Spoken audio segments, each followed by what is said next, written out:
नमस्कार दोस्तों। जर्नलिस्ट का सरोकार खबरों से होता है, लेकिन कई बार हमें भी कुछ खबरें झकझोर कर रख देती हैं। खास तौर पर वैसी खबरें जो किसी की ज़िंदगी से जुड़ी हों, जिसमें सरकार की काहिली, सिस्टम में फैले भ्रष्टाचार के बीच एक बच्चा लाइब्रेरी में दम तोड़ देता हो। यूपीएससी कोचिंग का गढ़ माने जाने वाले दिल्ली के ओल्ड राजेंद्र नगर का नाम आपने कई बार सुना होगा और यहाँ के एक बेहद मशहूर कोचिंग सेंटर राउत आईएएस के बारे में भी सुना होगा।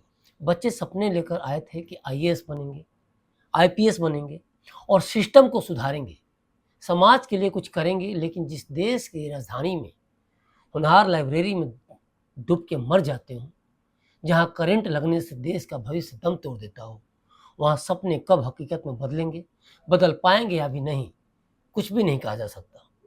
ओल्ड राजेंद्र नगर के तकरीबन हर कोचिंग सेंटर की यही कहानी है। 27 जुलाई यानी शनिवार शाम में बारिश के दौरान दिल्ली के ओल्ड राजेंद्र नगर इलाके में जल जमाव काफ़ी था। वहीं राउत आईएएस कोचिंग के ग्राउंड फ्लोर की पार्किंग से बेसमेंट में जाने का रास्ता है। इस बेसमेंट में कोचिंग सेंटर की लाइब्रेरी है।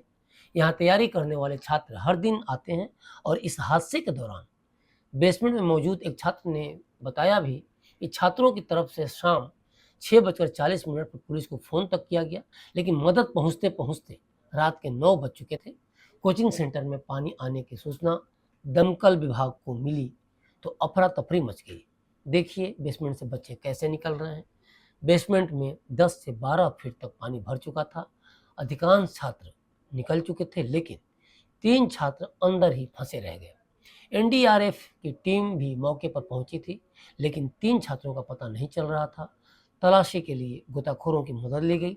रात के करीब 1:30 तक 3 छात्रों के शव बेसमेंट से निकाले जा चुके थे, लेकिन सवाल ये है कि बाहर जब बारिश की वजह से जल जमाव था, तो कोचिंग सेंटर का प्रशासन क्या कर रहा था?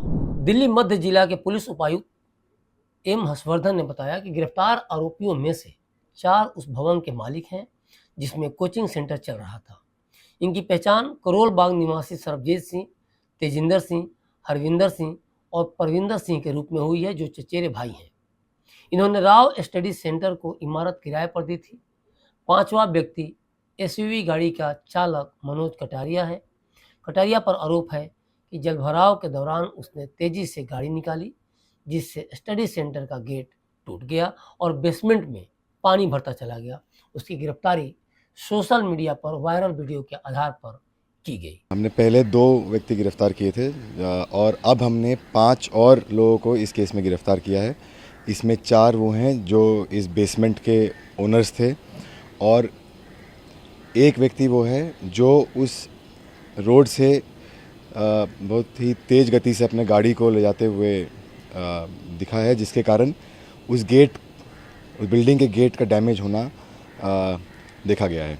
तो इस तरह इन 5 व्यक्तियों को और गिरफ्तार किया गया है। अब टोटल इसमें 7 लोग अरेस्ट हो चुके हैं और इसमें आगे अभी इन्वेस्टिगेशन पूरी तरह प्रोफेशनली कंटिन्यू हो रहा है और जिसका भी इसमें रोल आएगा उस पर सख्त से सख्त कार्रवाई की जाएगी। घटनाओं के घटने के बाद कई तरह की बातें होती हैं।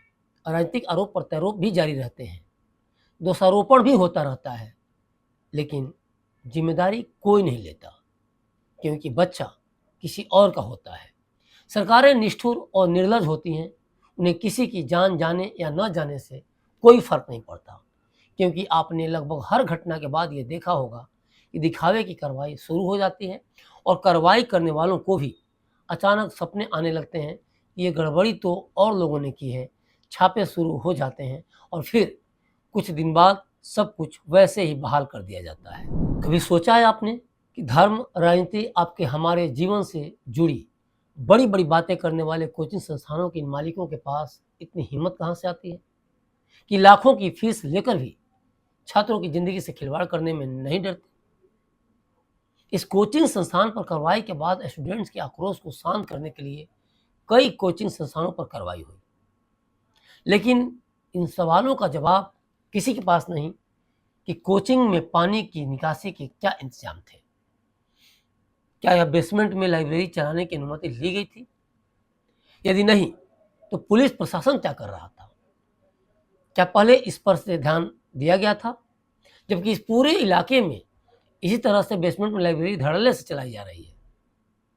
कई सवाल हैं जिसे लेकर अगर बात की जाए तो साफ पता चलता है कि सिस्टम किस हद तक भ्रष्ट है कि स्टूडेंट्स की जान चले जाने के बाद भी किसी के पास कोई एक्सेप्टेंस नहीं है। एक परिवार जो अपने बच्चों को इन हसरतों से पढ़ने के लिए बाहर भेजता है कि एक दिन उसका बच्चा आईएएस बनकर लौटेगा, लेकिन सोचिए उनके घर जब इन बच्चों की डेड बॉडी लौटी होगी तो क्या गुजरी होगी उन परिवारों पर।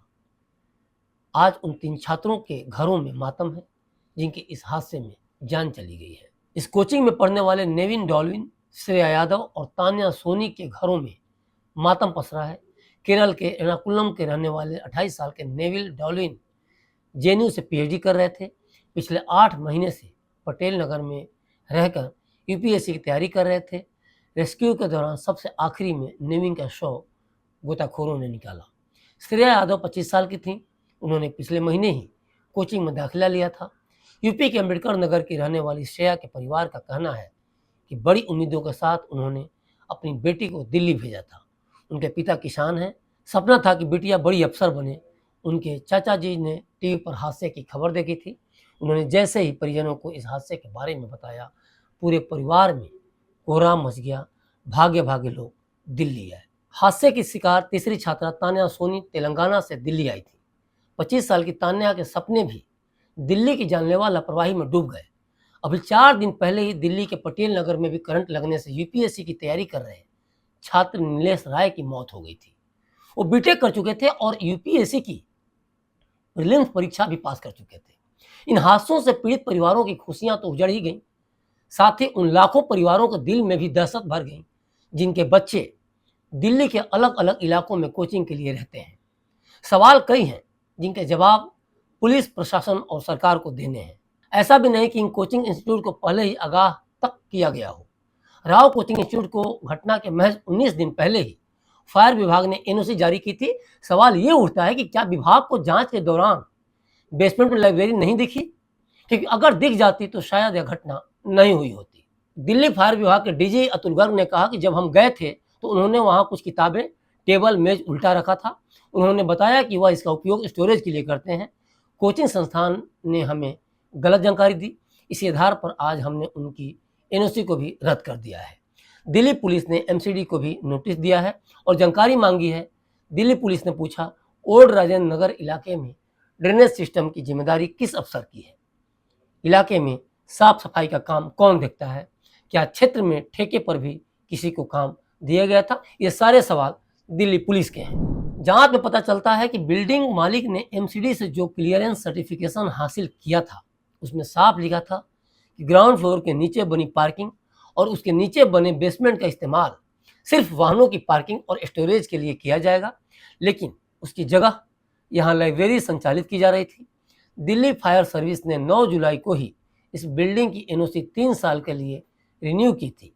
इतना ही नहीं, 24 जून को छात्रा कनिष्का तिवारी ने कोचिंग सेंटर के बेसमेंट में पानी भर जाने की शिकायत दिल्ली सरकार के लोक निर्माण विभाग यानी कि पीडब्ल्यूडी से भी की थी। इस शिकायत में उन्होंने क्षेत्र में जलभराव की समस्या को उजागर किया था।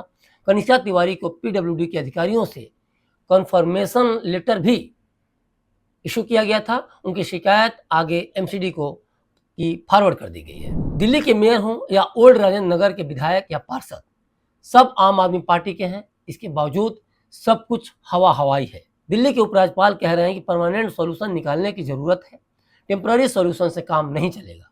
मैं आपसे वादा करता हूं, आप थोड़ा विश्वास कीजिए, मैं दोबारा आऊंगा और बताऊंगा कि क्या कार्रवाई हुई।